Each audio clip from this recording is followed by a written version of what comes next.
Hi అండి. అందరికీ నమస్తే. ఇప్పుడు మనం ఇంటర్నల్ మొబైల్ యాప్ గురించి తెలుసుకుందాము. ఇక్కడ ఇంటర్నల్ మొబైల్ యాప్ ఓపెన్ చేయగానే ఇక్కడ ఒక 5-6 సెకండ్స్ లోడ్ అవుతుంది. లోడ్ అయిన తర్వాత మనకి ఒక స్క్రీన్‌లో ఎంప్లాయీ ఐడీ అండ్ పాస్వర్డ్ అడుగుతుంది.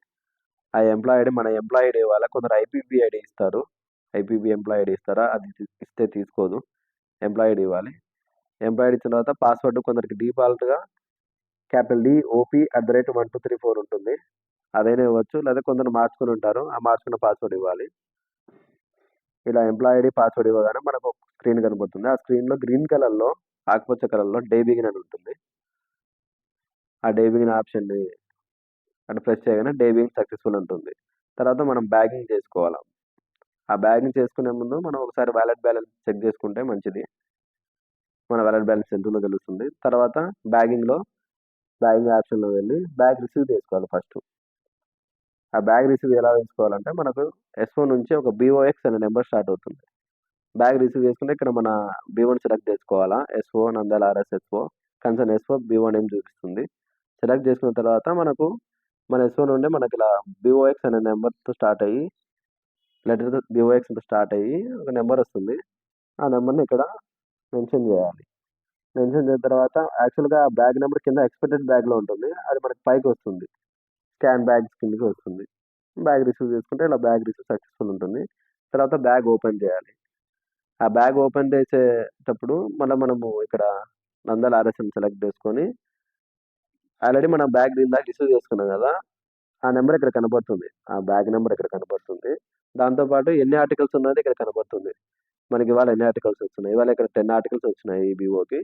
10 ఆర్టికల్స్ చూపిస్తుంది. నెక్స్ట్ అని కొడితే బ్యాగ్ ఓపెన్‌లో మనం ఆర్టికల్స్ అన్నీ కనపడతాయి మనకు. ఆ 10 ఆర్టికల్స్ అన్నీ. ఆ 10 ఆర్టికల్స్ అన్నీ మనము స్కాన్ చేసుకోవాలి. ఇలా వన్ బై వన్. స్కాన్ అయినా చేసుకోవచ్చు. ఆర్ మనము టైప్ అయినా చేసుకోవచ్చు. ఒకవేళ స్కాన్ చేసుకుంటే పొరపాటున తప్పు పడుతుంది. తప్పు పడిన బ్యా ఆర్టికల్ కూడా ఇక్కడ తీసుకుంటుంది.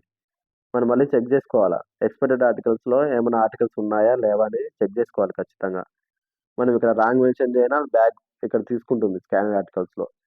అందుకే మనము అన్ని స్కాన్ చేసుకున్నా గానీ, ఎంటర్ చేసినా గానీ మళ్ళీ చెక్ చేసుకోవాలా. ఎన్ని ఆర్టికల్స్ ఉన్నాయా? ఎక్స్‌పైరీ ఆర్టికల్స్ ఉన్నాయా? లేవా? అని. చేసుకొని బ్యాగ్ ఓపెన్ చేయాలా. బ్యాగ్ ఓపెన్ సక్సెస్‌ఫుల్ అని వస్తుంది. తర్వాత మనము ఇన్వాయిస్ చేసుకోవాలా. నిన్నటి ఆర్టికల్స్‌ది, ఇవాళ ఆర్టికల్స్‌ని. నిన్నటి ఆర్టికల్స్ ఇన్ డిపాజిట్ అనే ఆప్షన్‌లో ఉంటాయి. ఈ ఇన్ డిపాజిట్ ఆప్షన్ వెళ్ళగానే ఇక్కడ డిపాజిట్ విత్ పోస్ట్‌మ్యాన్ ఆప్షన్‌ని మనము డాట్ పెట్టేసి, తర్వాత మనము రీఇన్వాయిస్ చేసుకోవచ్చు. ఈ రీఇన్వాయిస్ చేసే ముందు గుర్తుపెట్టుకోవాలి. మన ఎంప్లాయీ నేమ్ అడుగుతుంది అక్కడ. ఆ నేమ్ సెలెక్ట్ చేసుకోవాలి. సెలెక్ట్ చేసుకోకపోతే ఇక్కడ రీఇన్వాయిస్ అవ్వలేదు చూడండి. రీఇన్వాయిస్ అవ్వదు. ఖచ్చితంగా మనము అక్కడ ఎంప్లాయీ నేమ్ సెలెక్ట్ చేసుకోవాలి. ఎన్ని స్పీడ్ పోస్ట్ ఎన్నున్నాయో చూపిస్తుంది మనకి. అది సెలెక్ట్ చేసుకోవాలి. అది సెలెక్ట్ చేసుకుంటేనే మనకి రీఇన్వాయిస్ అవుతుంది. ఇక్కడ వీళ్ళు స్పీడ్ కింద 6 సెలెక్ట్ చేసుకున్నారు గానీ, అక్కడ పైన వాళ్ళ నేమ్ సెలెక్ట్ చేసుకోలేదు ఎంప్లాయీ నేమ్. అందుకే రీఇన్వాయిస్ కాలేదు. ఇప్పుడు మనం మళ్ళీ ఎంప్లాయీ నేమ్ సెలెక్ట్ చేసుకుంటే ఇక్కడ రీఇన్వాయిస్ అవుతుంది చూడండి. ఇవి నిన్నటి ఆర్టికల్స్ రీఇన్వాయిస్. ఇన్ డిపాజిట్ ఆప్షన్‌కెళ్ళి రీఇన్వాయిస్ చేసుకోవచ్చు. ఇన్ డిపాజిట్ ఆప్షన్‌లో ఇన్వాయిస్ చేసుకోవచ్చు. మళ్ళీ ఇవాళ ఆర్టికల్స్ వచ్చినాయి కదా! 10 ఆర్టికల్స్ అవి ఇప్పుడు ఇన్వాయిస్ ఆప్షన్‌లోకెళ్ళి ఇన్వాయిస్ చేసుకోవాలి. 10 ఆర్టికల్స్. మనం ఇక్కడ ఎంప్లాయీ నేమ్ ఇవ్వగానే మనం ఈరోజు ఇక్కడ స్కాన్ చేసుకున్నాం కదా! బ్యాగ్ ఓపెన్ చేసేటప్పుడు ఆ స్కాన్ చేసుకున్న 10 ఆర్టికల్స్ ఇక్కడ చూపిస్తుంది. ఇలా ఇన్ డిపాజిట్ ఆప్షన్‌లోకెళ్ళి రీఇన్వాయిస్ చేసుకోవచ్చు నిన్నటివి. నిన్నటివి ఇన్వాయిస్ చేసేటప్పుడు డిపాజిట్ విత్ పోస్ట్‌మ్యాన్ ఉంటుంది. ఈరోజు ఇన్వాయిస్ చేసేటప్పుడు ఇక్కడ క్లియర్‌గా ఉంటుంది ఇక్కడ. మనకి ఇన్వాయిస్ అని. నిన్నటిలాగా ఇన్ డిపాజిట్ విత్ పోస్ట్‌మ్యాన్ లాగా ఉండదు. ఇక్కడ జస్ట్ మన నేమ్ అడుగుతుంది. నేమ్ అయిన తర్వాత నేమ్ ఇచ్చిన తర్వాత ఈరోజు మనం బ్యాగ్ ఓపెన్ చేసేటప్పుడు స్కాన్ చేసింది కదా 10 ఆర్టికల్స్. ఆ 10 ఆర్టికల్స్ ఇక్కడ కనబడుతుంటాయి. మనం వాటిని కన్ఫర్మ్ చేయాలా. ఇప్పుడు మొత్తం నిన్నటి 7 ఇవాళ 10 17 ఆర్టికల్స్ మనము ఇన్వైట్ చేసుకున్నట్టు మొత్తం. ఇలా ఇన్వైట్ చేసుకోవచ్చు. ఇన్వైట్ చేసిన తర్వాత మనము అక్నాలెడ్జ్‌మెంట్ చేయాలా మొత్తం ఆర్టికల్స్‌ని 17 ఆర్టికల్స్‌ని. ఈ అక్నాలెడ్జ్‌మెంట్ ఎక్కడుంటుందంటే చేయడానికి డోర్ స్టెప్ సర్వీసెస్‌లో ఉంటుంది. ఈ డోర్ స్టెప్ సర్వీసెస్‌లో టాప్ పైన ఉంటుంది అక్నాలెడ్జ్‌మెంట్ అని. ఇలా అక్నాలెడ్జ్‌మెంట్ చేసేటప్పుడు స్పీడ్ రిజిస్టర్ ఎన్ని ఆర్టికల్స్ అని చూపిస్తుంది. మన స్పీడ్ ఇక్కడ 7 ఉన్నాయి కదా! 7 అక్నాలెడ్జ్ చేస్తుంది. తర్వాత మన స్పీడ్ తర్వాత రిజిస్టర్ 3 ఉన్నాయి. వాటిని అక్నాలెడ్జ్‌మెంట్ చేస్తుంది. ఇలా చేసిన తర్వాత అక్నాలెడ్జ్‌మెంట్ సక్సెస్‌ఫుల్ ఉంటుంది. తర్వాత మనం ఆర్టికల్ డెలివరీ చేసుకోవాలి. ఇక్కడ మనం మొత్తం ఆర్టికల్స్ మళ్ళీ ఒకసారి చెక్ చేసుకోవచ్చు. మనకి ఎన్ని ఆర్టికల్స్ వచ్చినాయి, ఏమని చెప్పేసి. ఇక్కడ మొత్తం 17 ఆర్టికల్స్ ఉండాలి కదా! అవన్నీ చూపిస్తుంది.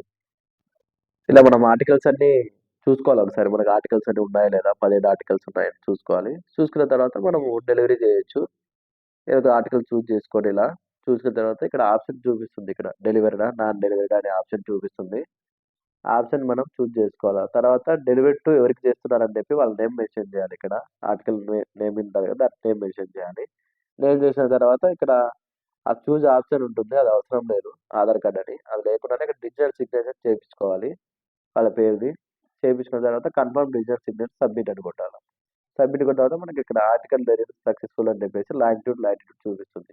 ఓకే అని కొట్టుకొని ఆ తర్వాత 1 బై 1 మనం డెలివరీ చేసుకుంటా రావాలి. మనం రిటర్న్స్ తీసుకోవాలి. రిటర్న్ ఆప్షన్‌కి వెళ్ళి ఇక్కడ రిటర్న్స్‌లో మాడిఫై, కన్ఫర్మ్, సబ్మిట్ అని చూపిస్తుంది. మాడిఫై అంటే మాడిఫై చేయొచ్చు. మనం పొరపాటున డెలివరీ కొట్టినా, డిపాజిట్ డెలివరీ చేసినా మాడిఫై చేసుకోవచ్చు. అలా మాడిఫై ఆప్షన్‌లో చూపిస్తుంది. మనం మాడిఫై చేసుకోవచ్చు. రీసెట్ చేసుకోవచ్చు. కింద చూపిస్తుంది రీసెట్ అని. తర్వాత కన్ఫర్మ్ చేసుకోవాలి. ఇక్కడ కన్ఫర్మేషన్ ఇస్తున్నారు కాబట్టి కన్ఫర్మ్ చేసుకోవాలి. ఆ కన్ఫర్మ్‌లో ఇన్ని ఆర్టికల్స్ ఉన్నాయి. 7 ఆర్టికల్స్‌లో 2 డిపాజిట్, 2 రిటర్న్, 2 డిడక్షన్ అని చూపిస్తుంది. అట్లా మనం కన్ఫర్మ్ చేసుకోవాలి. మనం చేసిన రిటర్న్స్‌ని కన్ఫర్మ్ చేసుకోవాలి. కింద కన్ఫర్మ్ అనే ఆప్షన్ ఉంటుంది. ఆ కన్ఫర్మ్ అనే ఆప్షన్ ప్రెస్ చేయగానే సబ్మిట్ సక్సెస్‌ఫుల్ ఉంటుంది రిటర్న్. ఆ తర్వాత కూడా మనం నెక్స్ట్ సబ్మిట్ చేయాలి. ఇప్పుడు కన్ఫర్మ్‌ని సబ్మిట్ చేసాం. తర్వాత రిటర్న్స్ సబ్మిట్ చేయాలి. టోటల్ రిటర్న్ చూపిస్తుంది ఇక్కడ. బీపీఎం, ఏబీపీఎం అనేది సెలెక్ట్ చేసుకున్న తర్వాత ఇక్కడ డెలివర్డ్ ఇన్ని ఆర్టికల్ అయినాయి. అన్‌డెలివర్డ్ ఇన్ని ఉన్నాయి. 7 ఉన్నాయి అని చెప్పేసి క్లియర్‌గా చూపిస్తుంది. అవి నువ్వు చెక్ చేసుకొని సబ్మిట్ చేయాలి. ఇది ఫైనల్ సబ్మిషన్ అన్నమాట రిటర్న్స్‌ది. ఇక్కడ మనకి ₹6 చూపిస్తుంది కదా! అది మనకి మన డెలివరీ మేనిఫెస్టోలో చూపిస్తుంది. ₹6 టు బి కలెక్టెడ్ అని చూపిస్తుంది. ఆ ₹6 కలెక్ట్ చేసుకొని మనం ఇక్కడ సబ్మిట్ చేసుకోవచ్చు. యాక్సెప్ట్ క్యాష్‌లో ₹6 కొడితే మన వాలెట్ బ్యాలెన్స్ పెరిగిపోతుంది. ₹6 అని చెప్పేసి. ఇక్కడ ఫైనల్‌గా అడుగుతుంది కన్ఫర్మేషన్ చేసిన తర్వాత రిటర్న్ సక్సెస్‌ఫుల్ అని కనబడుతుంది. ఇంతటితో డెలివరీ అయిపోయింది. ఇలా మనం ప్రతిరోజు లెటర్స్‌ని బ్యాగింగ్ ఆప్షన్‌లోకెళ్ళి bag receive, bag open, invoice, acknowledged, delivery, returns submit చేయాలి ఫైనల్‌గా. ఇన్ఫర్మేషన్ నచ్చితే లైక్, షేర్ అండ్ సబ్స్క్రైబ్ చేయండి. మర్చిపోవద్దు. Thank you. Thank you for everyone. Thank you all.